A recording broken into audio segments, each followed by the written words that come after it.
اللهم ألهمنا مراشد أمورنا وأعذنا من شرور أنفسنا ومن سيئات أعمالنا. من يهده الله فلا مضل له ومن يضلله فلا هادي له. ونشهد أن لا إله إلا الله وحده لا شريك له، ونشهد أن محمدا عبده ورسوله أرسله بالهدى ودين الحق ليظهره على الدين كله ولو كره المشركون. أما بعد فأعوذ بالله من الشيطان الرجيم. بسم الله الرحمن الرحيم. الذين يجتنبون كبائر الإثم والفواحش إلا اللمم إن ربك واسع المغفرة هو أعلم بكم إذا أنشأكم من الأرض وإذا أنتم أجنة في بطون أمهاتكم فلا تزكوا أنفسكم هو أعلم بمن اتقى. عن أبي هريرة رضي الله تعالى عنه أنه قال قال رسول الله صلى الله عليه وسلم إن الله حرم الخمر وثمنها وحرم الميتة وثمنها وحرم الخنزير وثمنه أو كما قال عليه الصلاة والسلام. صدق الله العظيم وصدق رسوله النبي الكريم ونحن على ذلك من الشاهدين والشاكرين الحمد لله رب العالمين. ബഹുമാനം നിറഞ്ഞ മുഅ്മിനീങ്ങളായ സഹോദരന്മാരെ, അല്ലാഹു സുബ്ഹാനഹു വ തആല അവൻ്റെ കൽപ്പനകൾ അനുസരിച്ച് ജീവിച്ച് ഈമാനോടുകൂടി മരണപ്പെടുന്നതിന് തൗഫീഖ് തരുമാറാകട്ടെ. ഹക്കായ കാര്യങ്ങൾ പറയാനും കേൾക്കാനും ജീവിതത്തിൽ പ്രാവർത്തികമാക്കാനും അല്ലാഹു അനുഗ്രഹിക്കുമാറാകട്ടെ. ബാക്കിയുള്ള ജീവിതം അല്ലാഹുവിൻ്റെ പൊരുത്തത്തിലായി തൃപ്തിയിലായി കഴിച്ചു കൊടുക്കാൻ അല്ലാഹു തൗഫീഖ് നസീബാക്കുമാറാകട്ടെ.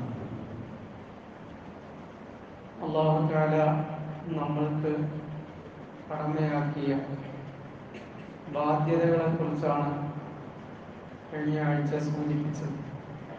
അഥവാ നമ്മുടെ മക്കളോടും കുടുംബത്തോടുമുള്ള ബാധ്യത. അത് സൂചിപ്പിക്കാനുള്ള കാരണം നമുക്കറിയാം. നമ്മുടെ വിദ്യാലയങ്ങൾ തുറന്ന് പ്രവർത്തിക്കാൻ പോകുന്നൊരു സാഹചര്യമാണ്. മദ്രസകൾ തുറന്ന് പ്രവർത്തിച്ച് കൊണ്ടിരിക്കുന്ന സമയമാണ്.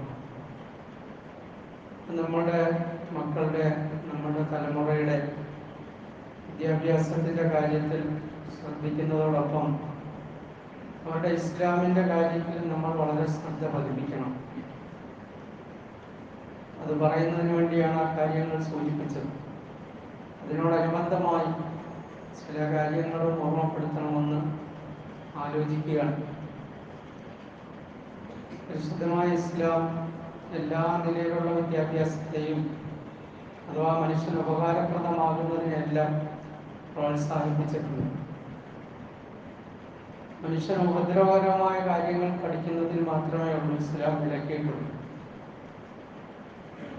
ദീനിയായ കഴിവിനോടൊപ്പം ദുനിയാവിൽ ജീവിക്കേണ്ട സാങ്കേതിക കാര്യങ്ങൾ പോലും പ്രവാചകന്മാർക്ക് പഠിപ്പിക്കപ്പെട്ടു എന്ന് ഖുർആൻ തന്നെ പറയുന്നുണ്ട്. മഹാനായ ദാവൂദ് നബി അലൈഹി സ്വലാത്തു വസ്സലാമയെ കുറിച്ച് പറയുമ്പോൾ വലന്നാ ലഹുൽ ഹദീദ്, ഇരുമ്പിനെ നാം അദ്ദേഹത്തിന് വഴക്കി കൊടുത്തു, മയപ്പെടുത്തി കൊടുത്തു എന്നുള്ളതാണ് പറയുന്നത്.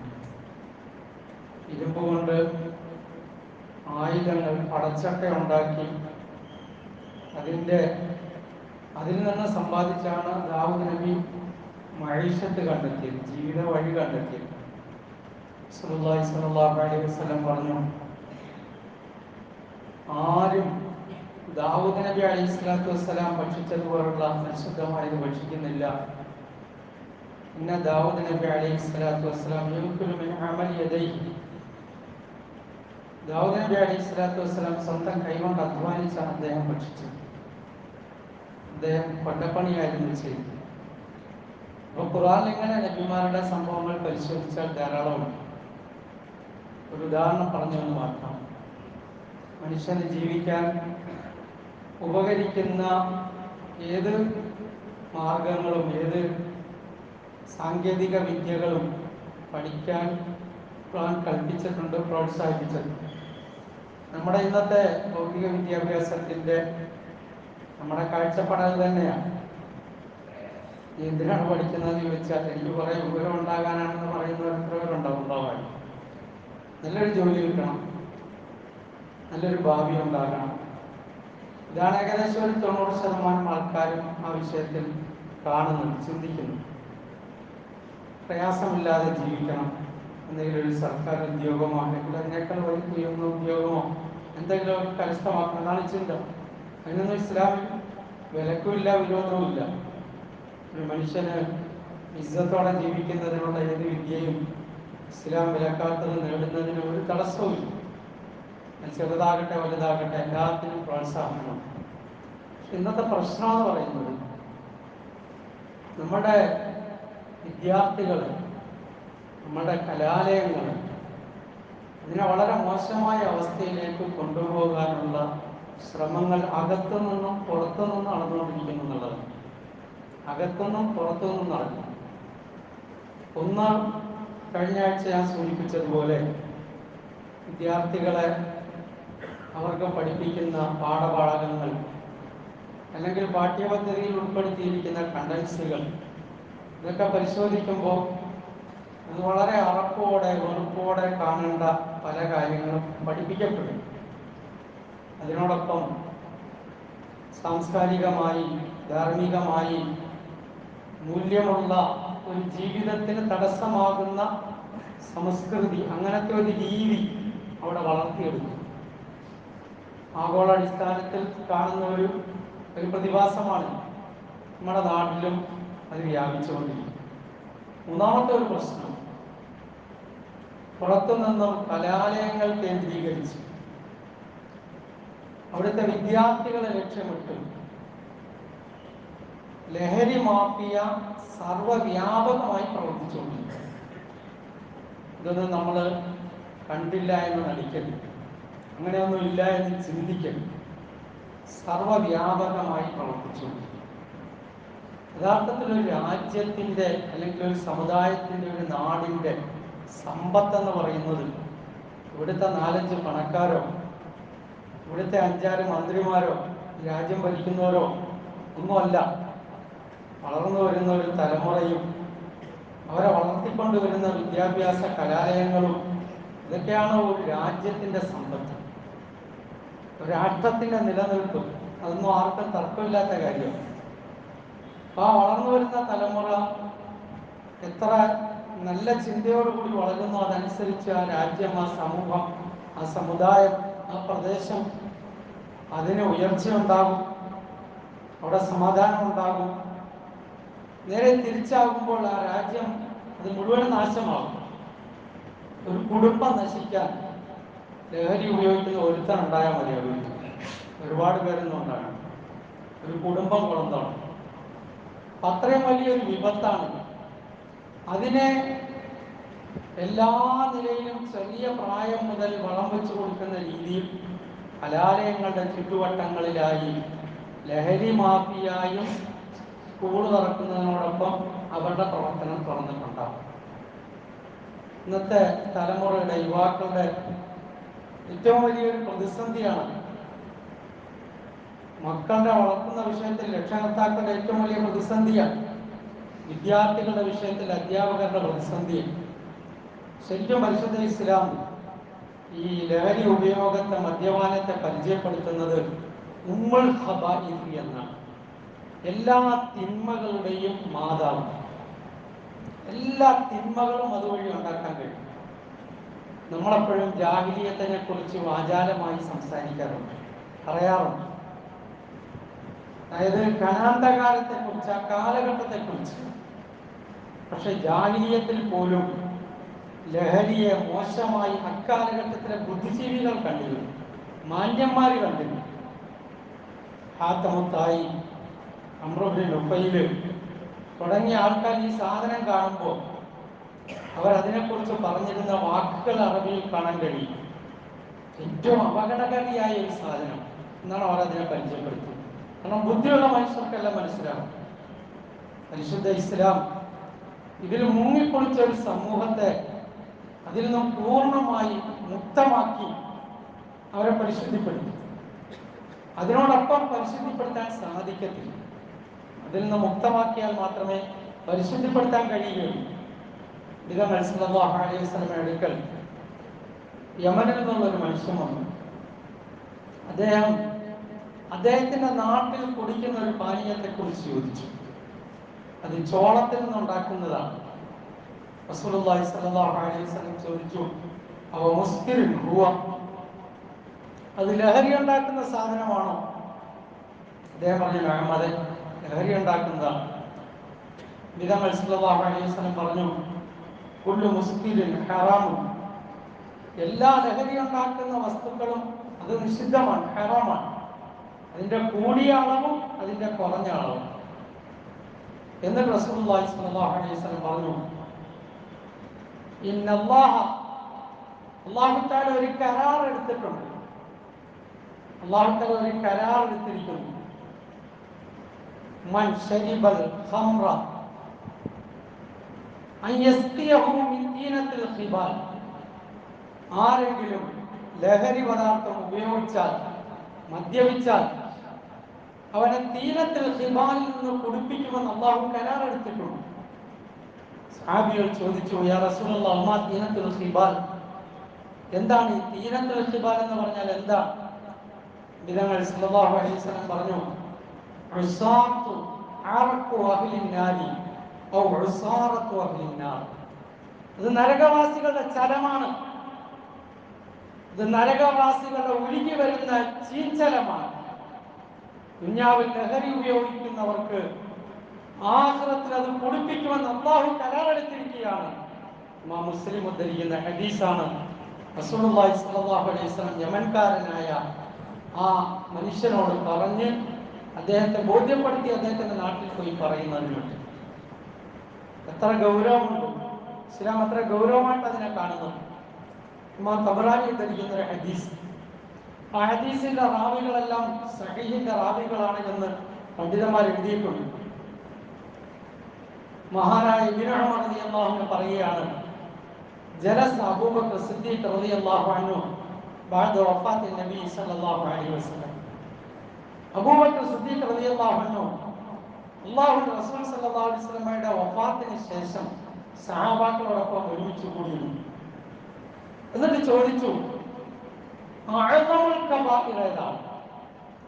വൻപാപങ്ങളിൽ ഏറ്റവും അപകടം പിടിച്ചത്, അല്ലെങ്കിൽ ഏറ്റവും കൂടുതൽ പ്രതിസന്ധി ഉണ്ടാക്കുന്ന പാപമേതാണ്? അക്ബറുൽ കബാഇർ ശിർക്കാണെന്നുള്ളത് എല്ലാവർക്കും അറിയാം. വൻപാപങ്ങളിൽ ഏറ്റവും കടുപ്പമുള്ളത് ശിർക്കാണ്. ശിർക്ക് ചെയ്യുന്ന മനുഷ്യൻ ആഖിറത്തിൽ മോചനമില്ല. ശിർക്കോടി മരണപ്പെട്ട കാലകാലം നരകത്തിലാണ്. അതെല്ലാവർക്കും അറിയാം. ഇവിടെ ചോദിച്ചത് അഅ്ളമുൽ കബാഇർ, വൻപാപങ്ങളിൽ ഏറ്റവും പ്രതിസന്ധി ഉണ്ടാക്കുന്ന പാപം ഏതാണ്? ഇബ്നു ഉമർ റളിയല്ലാഹു അൻഹു പറയാണ്, ആ കാര്യം പരസ്പരം ചർച്ച ചെയ്തപ്പോ അവരിൽ പലർക്കും ഒരു കൃത്യമായ തീരുമാനം പറയാൻ പറ്റിയില്ല. ഫഅർസലൂനി ഇലാ അബ്ദുല്ലാഹി ഇബ്നു അംർ, അവരെന്നെ അബ്ദുല്ലാഹി ഇബ്നു അംർ റളിയല്ലാഹു അൻഹു അടുക്കലേക്ക് അയച്ചു. ഈ കാര്യം ഒന്ന് ചോദിച്ചിട്ട് വരാൻ.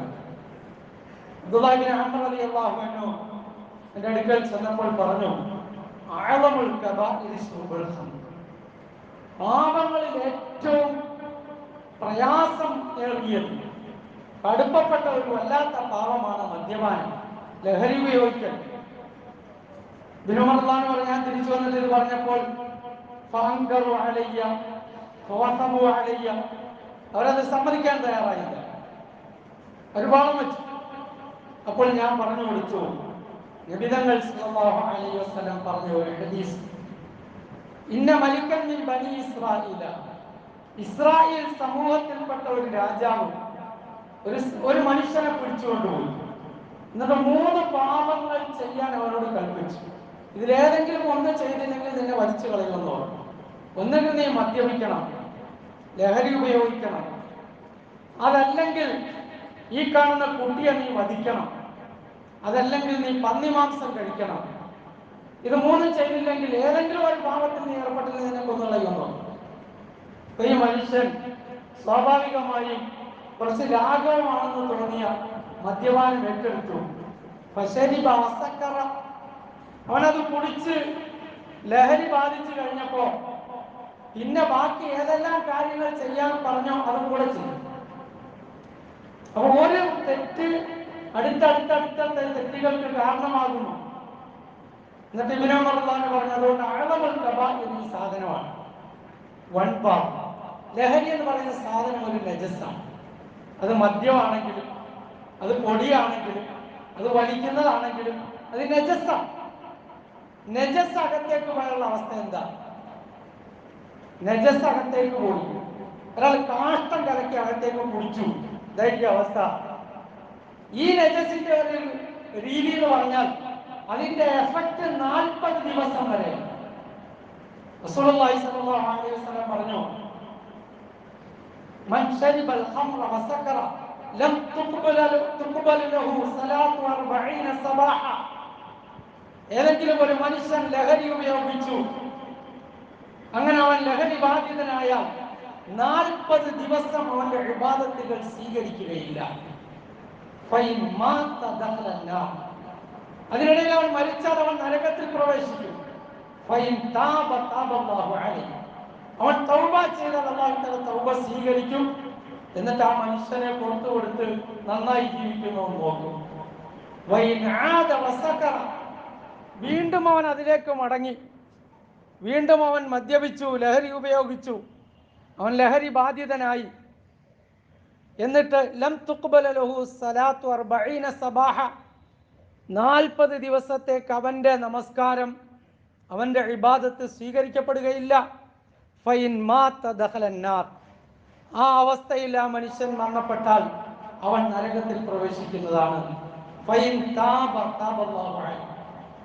അവൻ തൗബ ചെയ്ത് പശ്ചാത്തപിച്ച് മടങ്ങിയാൽ അല്ലാഹു തആല അവന്റെ തൗബ സ്വീകരിക്കുന്നതും അവനെ നോക്കുന്നതുമാണ്. നമ്മൾ പറഞ്ഞു, വീണ്ടും അവൻ ആ പാപത്തിലേക്ക് മടങ്ങി, വീണ്ടും അവൻ ലഹരി ബാധിച്ചു. അങ്ങനെ അവന് സംഭവിച്ചാൽ, അങ്ങനെ അവൻ ചെയ്താൽ 40 ദിവസം അവന്റെ ഇബാദത്തുകൾ, നമസ്കാരം സ്വീകരിക്കപ്പെടുകയില്ല. അവൻ മരിച്ചാൽ അവൻ നരകത്തിൽ പ്രവേശിക്കും.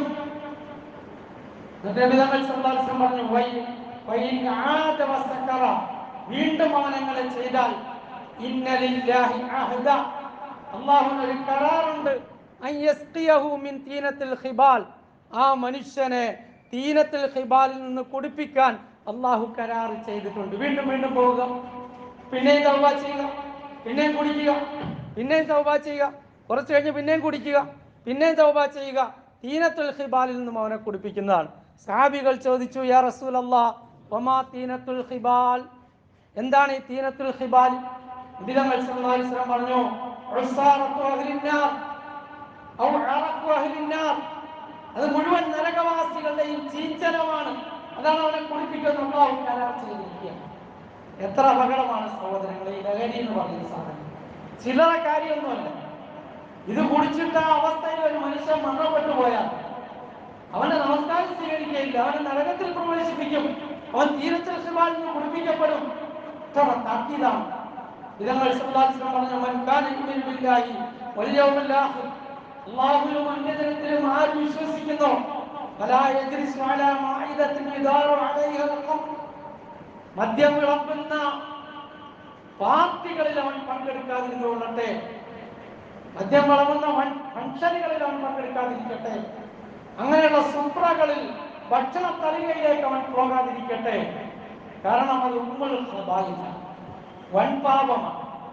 ഈ പറയപ്പെട്ട സാധനം ഇതിനെ ഇന്ന് സമൂഹത്തിൽ വ്യാപകമാക്കുക, ഒരു രാജ്യത്തെ നശിപ്പിക്കാൻ അത് മതി.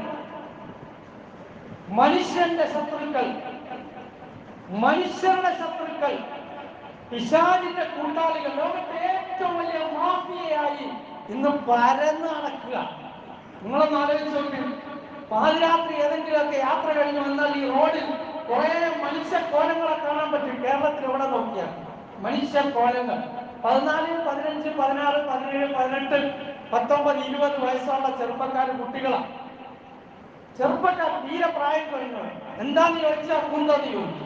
അതാണ് അവരുടെ സ്റ്റൈൽ, രൂപം, രീതി. ഒരു ഹോട്ടലിൽ നടത്തുന്ന ആള് പറഞ്ഞത്, കടയിൽ കയറിയിട്ട് മണിക്കൂറുകളാ തിന്നുന്നത്, അവർക്കത് അറിയില്ല അത്ര ഇതെങ്ങോട്ടാ പോകുന്നത്. സംഭവം പിടുത്തം വിട്ടുപോയല്ലോ, സംഭവം പിടുത്തം വിട്ടുപോയി.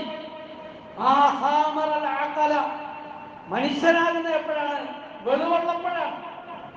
ശരീരത്തിന്റെ വിധി ആർക്കാ ബാധകം? ബുദ്ധിയുള്ളവനാ. ബുദ്ധിയില്ലാത്ത നിസ്കാരമുണ്ടോ? നോമ്പ് പിടിക്കണോ?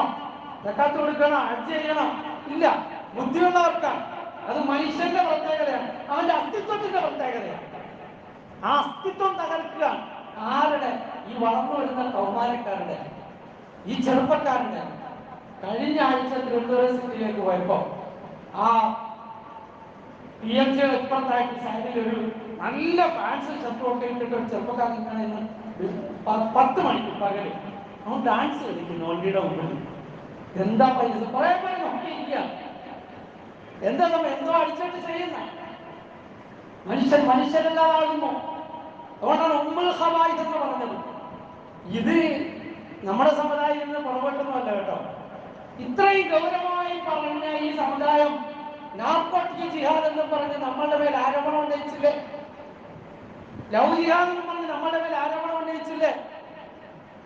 കാരണം എന്തെങ്കിലും ലഹരിയുമായി ബന്ധപ്പെട്ട് പിടിക്കുന്ന കൂട്ടത്തിൽ 5 പേരുണ്ടെങ്കിൽ അതിൽ 2 കാണും.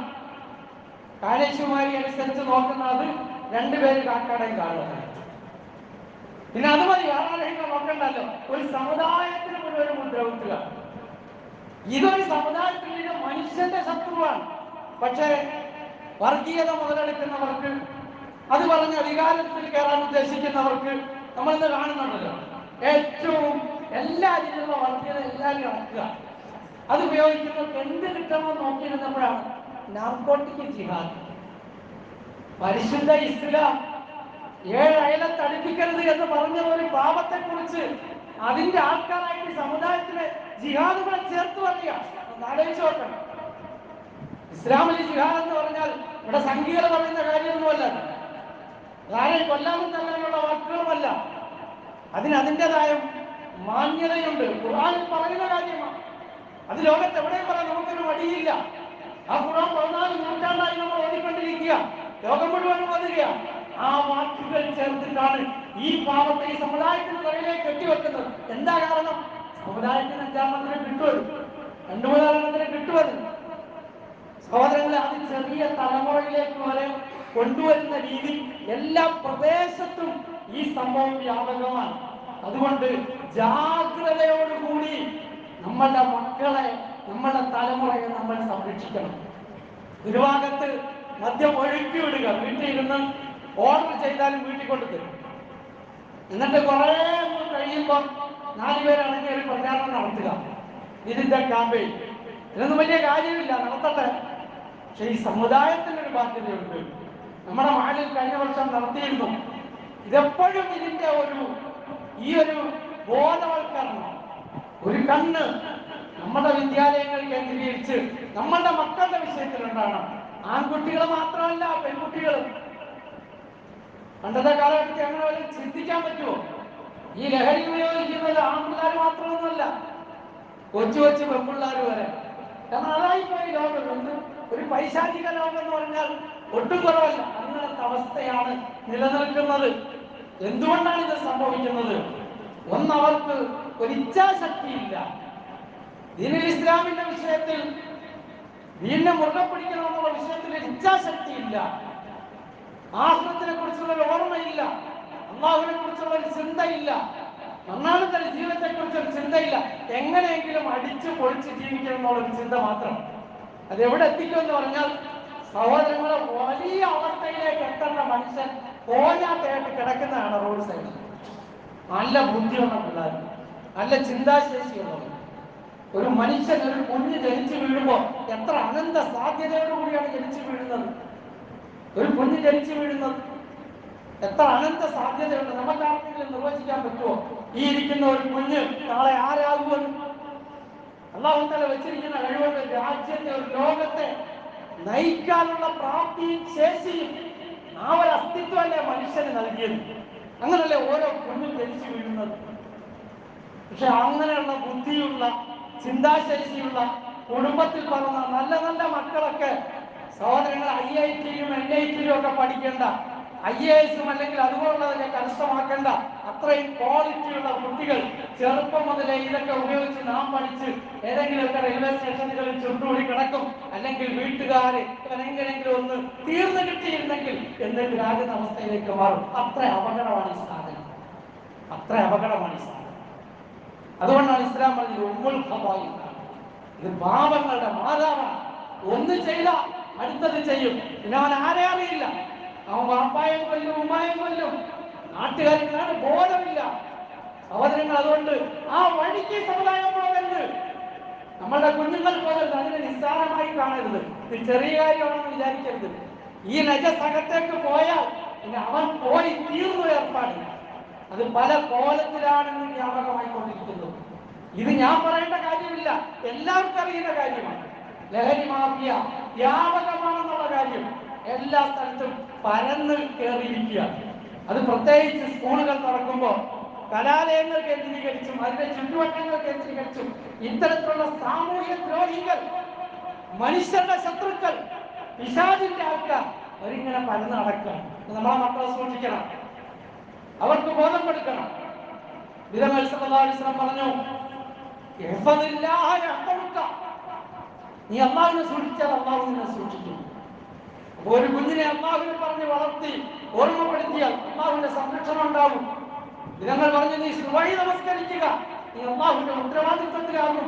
പള്ളിയുമായി ബന്ധിച്ചു, മദ്രസകളുമായി ബന്ധപ്പെടുത്തി നമസ്കാരം ഉണ്ടായി, അല്ലാഹുവിന്റെ ഒരു കാവലുണ്ടാകും, അല്ലാഹുവിന്റെ ഒരു കാവലുണ്ടാകും. അവന്റെ കൂട്ടുകാരാരാണെന്ന് ശ്രദ്ധിക്കുക, മോശമായ കൂട്ടുകെട്ടിൽ നിന്ന് സൂക്ഷിക്കുക. നബി സല്ലല്ലാഹു അലൈഹി വസല്ലം പറഞ്ഞു, ഏറ്റവും കൂടുതൽ മോഷ്ടിക്കുന്ന ഒരു സംഭവമാണ് സ്വഭാവം എന്ന് പറയുന്നത്. യുഖാസുൽ മർഉ ബിൽ മർഇ ഇദാ മൽ മർഉ മാ ശാഉ വലിശൈഇൻ അല ശൈഇ മഖായിസുൻ വഅശ്ബാഹു. ഗസാലി പറഞ്ഞു, ഒന്നിനെ മനസ്സിലാക്കാൻ അതിനെ മറ്റൊന്നുകൊണ്ട് പൂർണ്ണമായിട്ട് മനസ്സിലാക്കാൻ പറ്റും. ഒരു മനുഷ്യൻ അവന്റെ ഖലീലിന്റെ ദീനിലായിരിക്കും, അവന്റെ ആത്മമിത്രത്തിന്റെ മതത്തിലായിരിക്കും, വിശ്വാസത്തിലായിരിക്കും, സ്വഭാവത്തിലായിരിക്കും.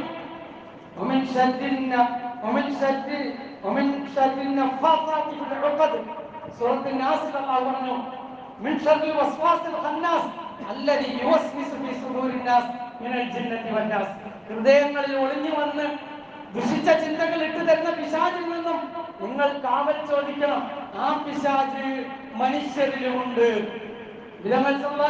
ചോദിച്ചു, ആരാണ് ഈ മനുഷ്യരിലെ പിശാച്? മനുഷ്യരിലെ പിശാച് എന്ന് പറയുന്നത് തിന്മയിലേക്ക് വിളിക്കുന്ന കൂട്ടുകാരനാണ്. മോശമായ കാര്യങ്ങളിലേക്ക് വിളിക്കുന്നവൻ. നമ്മളുടെ മക്കളുടെ സൗഹൃദ വലയങ്ങൾ ശ്രദ്ധിക്കുക, ആരോടൊപ്പമാണ് കൂട്ടുകൂടുന്നത് എന്ന്, ആരുടെ കൂട്ടത്തിലാണ്. ഇന്നത്തെ കാലഘട്ടത്തിൽ അതുപോലെ ശ്രദ്ധിക്കാൻ പറ്റില്ല, കാരണം എവിടൊക്കെയാണെന്ന് ഒരു പിടുത്തവും ഇല്ല, അങ്ങനത്തെ ലോകത്താണ് ജീവിക്കുന്നത്. എന്നാലും പരിശുദ്ധ ഇസ്ലാമിനെ ഞാൻ കഴിഞ്ഞ ആഴ്ച ഓർമ്മപ്പെടുത്തിയതുപോലെ ഈ ദീനൊരു ശക്തിയുണ്ട്. എല്ലാ തിന്മകളിൽ നിന്നും മനുഷ്യനെ പിടിച്ചു മാറ്റാനുള്ള ഒരു പവർ അല്ലാഹുവിന്റെ ഇസ്ലാമിനുണ്ട്, അല്ലാഹുവിന്റെ ദീനുണ്ട്. അതുകൊണ്ട് ദീനിന്റെ കാര്യത്തിൽ നമ്മളുടെ മക്കളുടെ, നമ്മുടെ തലമുറയുടെ ഭൗതികമായ കാര്യത്തിൽ നമ്മൾ ശ്രദ്ധിക്കുന്നതിനേക്കാൾ ഉപരിയായി ഈ കാര്യത്തിൽ നമ്മൾ ശ്രദ്ധിക്കണം. യാ അയ്യുഹല്ലദീന ആമനൂ ഇന്നമൽ ഖംറു വൽ മൈസിറു വൽ അൻസാബു വൽ അസ്ലാമു റിജ്സും മിൻ അമലി ശൈത്താൻ ഫജ്തനിബൂഹു ലഅല്ലകും തുഫ്ലിഹൂൻ. അല്ലയോ മുഅ്മിനീങ്ങളെ, തീർച്ചയായും ലഹരി, ഇന്നമൽ ഖംറു വൽ മൈസിറു, ലോട്ടറി, വൽ അൻസാബു വൽ അസ്ലാമു, അമ്പ് വെച്ചുകൊണ്ടുള്ള ഭാഗ്യ പരീക്ഷണങ്ങൾ, അങ്ങനത്തെ വസ്തുക്കൾ, റിജ്സും മിൻ അമലി ശൈത്താൻ, പിശാചിന്റെ പ്രവർത്തനങ്ങളിൽപ്പെട്ട വളരെ മോശമായ മ്ലേച്ഛമായ പ്രവർത്തനങ്ങളാണ്. നിങ്ങൾ അത് വെടിയുക, എന്നാ നിങ്ങൾ വിജയിക്കും.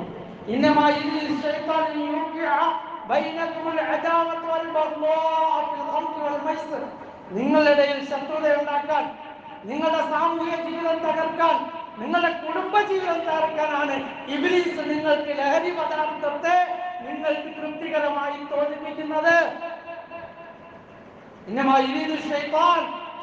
ഉദ്ദേശിക്കുന്നത്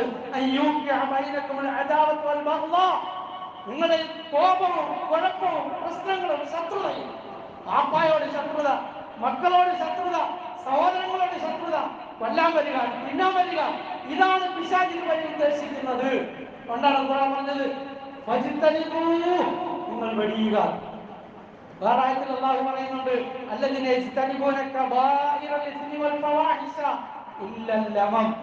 ഇങ്ങനത്തെ വൻപാപങ്ങളിൽ നിന്ന് ഒഴിഞ്ഞു നിന്നാൽ പിന്നെ മനുഷ്യ സഹജമായി ഉണ്ടാകുന്ന വീഴ്ചകളെ അല്ലാഹു തആല മാപ്പാക്കി കൊടുക്കും. അപ്പൊ നമ്മുടെ സമൂഹത്തെ സംരക്ഷിക്കാനുള്ള ഒരു വലിയ ബാധ്യത, നമ്മളെ സംരക്ഷിക്കാനുള്ള ബാധ്യത നമുക്ക് എല്ലാവർക്കും കൊണ്ട് അല്ലാഹു തൗഫീഖ് നൽകട്ടെ.